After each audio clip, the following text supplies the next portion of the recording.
Have you ever noticed a moment where your life looks exactly the same on the outside, yet something inside you quietly shifts, as if reality briefly loses its depth and you're watching your own routine from a half step away? For many people, this doesn't arrive as a crisis. It shows up on an ordinary morning. Same commute, same notifications, same thoughts returning with unsettling precision. Nothing is falling apart, yet nothing feels fully real either. There's a faint sense that you're interacting with a surface version of your own life, while something more fundamental stays just out of reach. Not confusion, not boredom. A subtle fracture in how things are supposed to line up.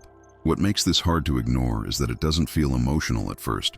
It feels structural, as if your quantum consciousness is brushing against a hidden reality that isn't accounted for in the script you're living by. You don't think about it all the time, but when it appears, it's unmistakable. And here's the quiet tension. This sensation isn't random. It appears around a specific discovery that reshaped how physicists think about observation, time, and meaning itself. Once you see how that discovery connects to your own experience, you won't be able to see your life the same way again. If this moment landed softly rather than loudly, let it stay that way. Recognition doesn't need to be dramatic to be real. Sometimes a simple internal nod is enough to mark that you're noticing the same cracks in the surface that others quietly notice too. Staying connected here isn't about following a voice. It's about remaining present in a shared space where questions are allowed to deepen instead of being rushed to closure. If it feels natural, leave a brief comment that begins with, "I've been feeling," or "This made me notice." Not to explain yourself, just to reflect what surfaced. What comes next is grounded in careful observation, an experiment that challenged how reality was assumed to behave long before it ever reached conversations like this. In 1989, physicist Akira Tonomura and his team at Hitachi's Advanced Research Laboratory in Japan carried out a version of the double-slit experiment using single electrons, fired one at a time. There was no mystery setup, no abstract trick, just a detector, a barrier with two slits, and patience. What unsettled physicists wasn't that electrons formed an interference pattern, that was already known, but that they did so even when sent individually, as if each electron behaved like a spread-out wave exploring multiple possibilities at once. The moment a measuring device was added to determine which slit the electron passed through, the pattern vanished.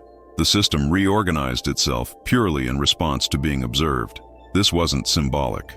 It was a measurable collapse tied directly to observation, reinforcing that the observer effect isn't philosophical, it's structural. The quantum field doesn't behave as a fixed backdrop, it responds. And this means that you are living inside a reality that is constantly negotiating with attention, not just reacting to action. If you've ever noticed that certain choices in your life feel undefined until you really look at them, or that opportunities seem to disappear the moment you overanalyze them, that unease fits more naturally here than in self-help explanations. Many people sense this without language for it, a feeling that outcomes harden when watched too closely, that flow exists only in a narrow band between effort and surrender. This experiment doesn't turn that feeling into a belief. It situates it inside a serious discussion about consciousness expansion and interaction with the quantum field. And it raises a deeper tension, because if observation reshapes reality at the smallest scales, the next question isn't scientific anymore. It's personal. And the next concept pushes directly into that uncomfortable space. In the late 1990s, neuroscientist Benjamin Libet at the University of California, San Francisco, conducted experiments that quietly unsettled assumptions about perception and decision-making. By measuring brain activity milliseconds before conscious awareness, Libet observed that the nervous system begins preparing an action before the person becomes aware of deciding. Perception, in other words, lags behind deeper physiological processes. What feels like a single moment of choice is actually the surface of a larger coordinated system already in motion. And this explains why certain experiences register in the body before they become thoughts. That brief tightening in the chest when something doesn't feel right. A sudden clarity that arrives without reasoning. A subtle calm where attention sharpens and internal noise drops away. These sensations aren't mystical signals.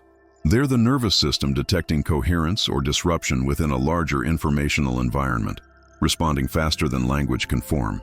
What Libet's work suggested, and later research in cognitive science reinforced, is that consciousness doesn't initiate experience so much as it interprets it. The observer effect, then, isn't confined to external measurement. It includes how the entire system perceives itself in relation to the quantum field it inhabits. When coherence is present, perception feels aligned. When it isn't, people often describe restlessness, vague unease, or a sense of being slightly off without knowing why.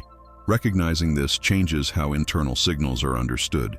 It shifts attention away from forcing meaning and toward noticing pattern. But that shift comes with a cost, because once you become aware of how sensitive perception really is, you also become aware of how easily it's disrupted, and that awareness doesn't stay theoretical for long. At this stage, the ideas stop feeling interesting and start feeling close. That's usually where people hesitate, not because something is wrong, but because noticing more of reality often means feeling slightly apart from it. There can be a quiet loneliness in realizing you're paying attention to things others pass over without a second thought. Conversations feel thinner. Certainty feels borrowed. You may even question yourself, whether you're imagining patterns, whether it would be easier to stop looking this closely and just blend back in. Many people carry this tension privately, the sense of not quite fitting, even when life looks fine from the outside, the doubt that comes from seeing cracks without knowing what to do with them. It's not dramatic, it's subtle, a background awareness that something important is happening beneath the surface, paired with the fear that naming it might cost connection or belonging. This isn't a failure of confidence or identity. It's the moment where familiar explanations start losing their grip, and that can feel like a fracture, because the old ways of understanding yourself no longer fully apply. If any of this feels familiar, there's nothing to fix and no response required. Just noticing is enough, because within that discomfort is also the first hint of a wider perspective, one that doesn't erase the difficulty, but quietly changes what becomes possible next. What begins to come into focus here isn't a conclusion, but a reorientation.